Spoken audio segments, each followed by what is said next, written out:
Good morning, everybody. This is Mitzi Cruz, host of Lincoln Live, and this morning we have the incredible treat of being here live with Melissa Washington. Melissa is an incredibly accomplished woman. She is our Lincoln celebrity, so I can't wait to talk to Melissa more and hear more about what's going on. So Melissa, can you start off by telling us a little bit about yourself? Absolutely. My family, we've lived here in Lincoln. We're going on 10 years now, and we love living here. I'm a Navy veteran. My husband retired from the Marine Corps, and we have our daughter Maya, who's 12, who goes to 12 Bridges Middle School. And I'm very involved with our veteran community, and even more specifically our women veteran community. So I've actually had the incredible honor of hearing the backstory behind how just resilient and everything you've been do you want to tell everybody a little bit about kind of how you started with LinkedIn and how that kind of progressed? Yes. So back in 2008, my company actually relocated me up to this area, and literally a year later I got laid off. And everyone knows the economy, it was bad. Yeah. And one of the things is, having just moved up here, I only knew about 5 people in Sacramento.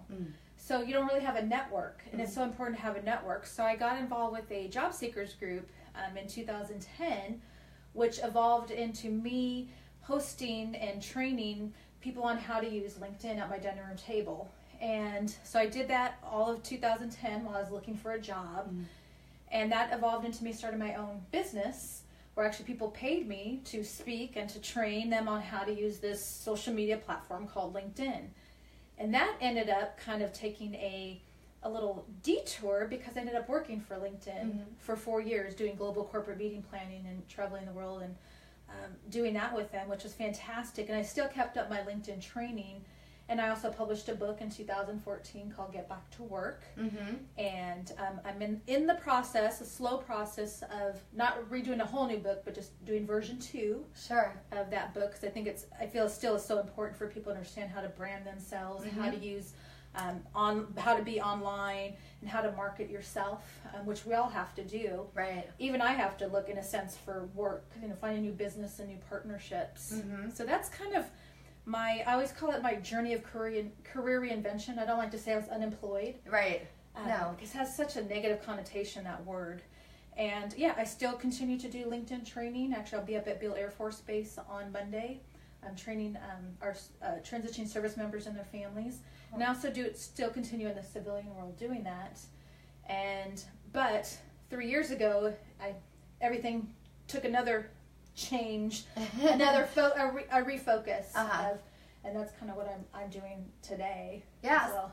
So tell us more about what today looks like. Yes. Well, today, so a little over 3 years ago, I was looking for a professional women veteran networking organization. Being a veteran myself, I wanted to connect with other women in a professional environment, and pretty much all the veteran organizations are male dominated. Right. And that wasn't really the environment that I was looking for. And yes, and everybody, this is Diego. I knew eventually he was going to make his appearance. That is Diego. So I started my own. I got about 20 women together at El Torito's, which is no longer there, across from Arden Mall. And from a group that was just supposed to meet once a month for dinner, we are now the largest, fastest growing professional women veteran networking organization with 7 chapters. We do a national, what we call the Unconference. It's a 3-day event. We've done it twice here in Sacramento. We'll be doing it in Southern California. And it's just evolved because so many women out there, this is something that they wanted. And in the women veteran community, we are underserved and we're unrecognized. When we're in the military, we're so visible, right? Because you can be an all-male unit, and there you are. Right. Now you come out of the military, and you could wear your Army T-shirt, and everyone's like, "Oh, your husband was in the service." It's like, no, I was in the service. Right. So it's that thing. This is stuff that still goes on literally today, and these are things that we have to continue to change. Us as women veterans, educating the community that we serve. We've been serving since the Revolutionary War. We're in combat. We are in a community. I could probably name 10 women that I know just here in Lincoln that are women veterans, let alone active duty women that are probably stationed there at Beale. and we're in the community. We're doing a lot of great things, and I get up every day, or even just during the night, think about, you know, how else can I help empower women. So it's like, once you empower one woman, then she's going to empower someone else. That's right. Yep. I love that. And, you know, I could sit here and I could name off all the different things that you're involved with, and we would totally run out of time.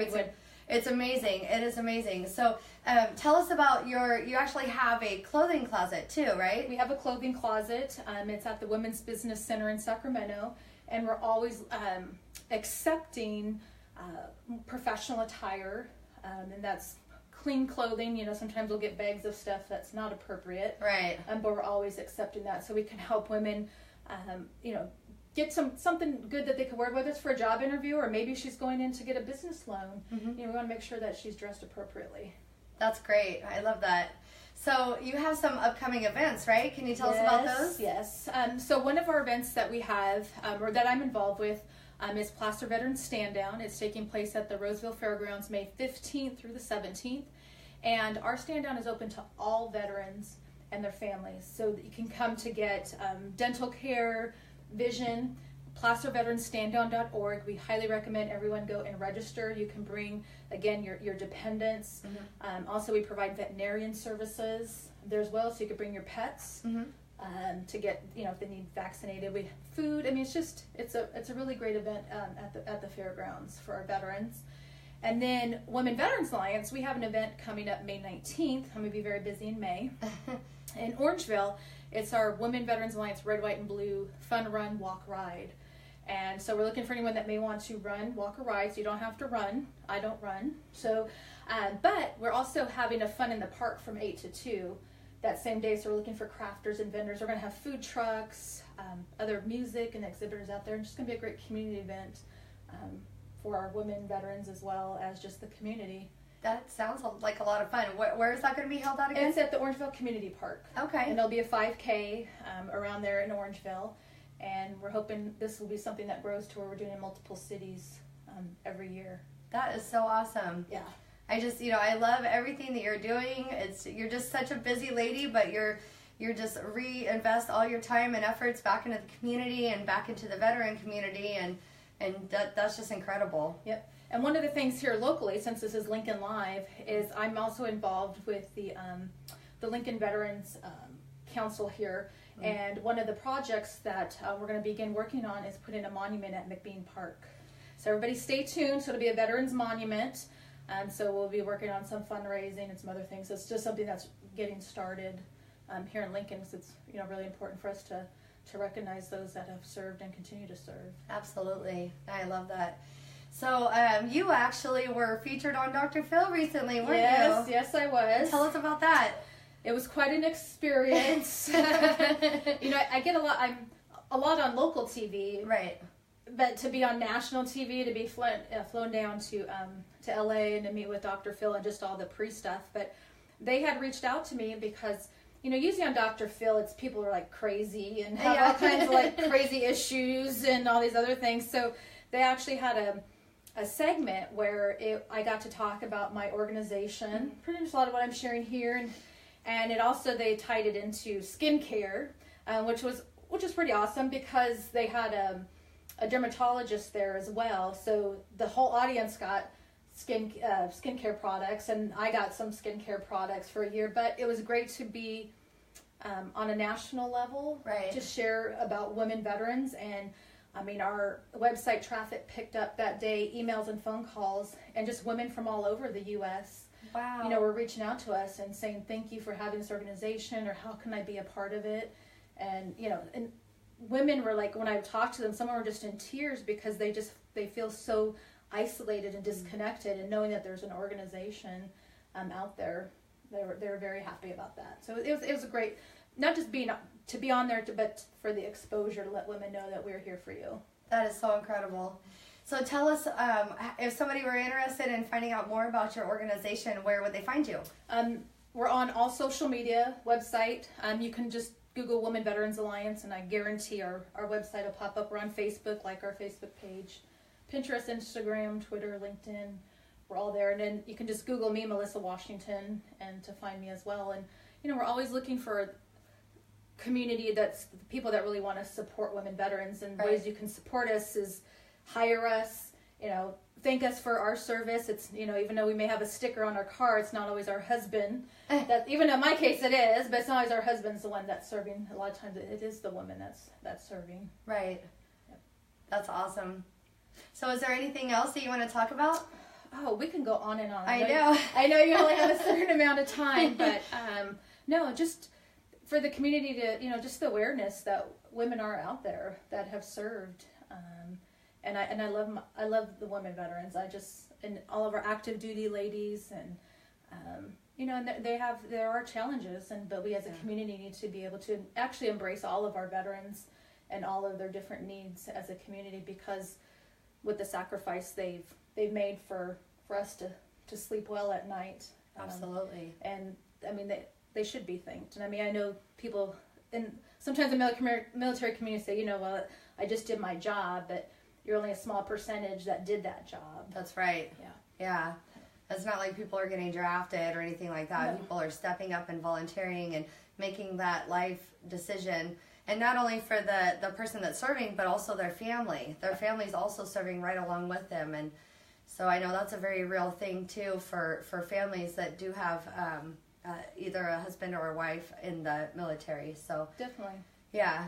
So that's awesome that you're here and that you're supporting the community and just really helping out and serving that underserved niche there. Definitely. And with us being so close to Beale, if there are women that are on active duty, please reach out to us, because it's so important for women to start networking now. Yes. Before they get out of the military. So we want to make sure we're connected and letting them know that they have a community of sisters that are here. So when they do get out, they don't feel isolated or feel alone, that we are here for them. Right. That's awesome. So I also wanted to mention today that here at Lincoln Live, we're looking to expand and do some things a little bit differently. So one of the things that we're going to do is, as we're doing live interviews like we are today, everybody who's commenting, we want to make sure that we're getting those comments addressed and answering any questions that you have. And so for every comment that we get while we're live, your name will be actually entered into a drawing, and so we'll have some fun things, gift cards and things like that for that weekly winner. So I just wanted to mention that as well. Awesome. And Mia has asked, what is the name of her organization so I can share the Facebook page with others? Women Veterans Alliance. Thank you, Mia. We appreciate the question, and we appreciate you sharing and helping, just with visibility and everything. Great. So that's awesome. Well, thank you guys all very much. This has been a really fun episode, and Melissa, I thank you for your time today. I know you're a busy lady, and it's been incredible chatting with you and just catching up. And I hope you guys will all join us next week as well. I'm not sure who our guest is at this time. But we won't be live next week, unfortunately. I do have a commitment on Thursday, so we'll pre-record and post. But we do have a special guest, and I'll post later and let you guys know who that is. So thank you guys for joining us. Have a great day.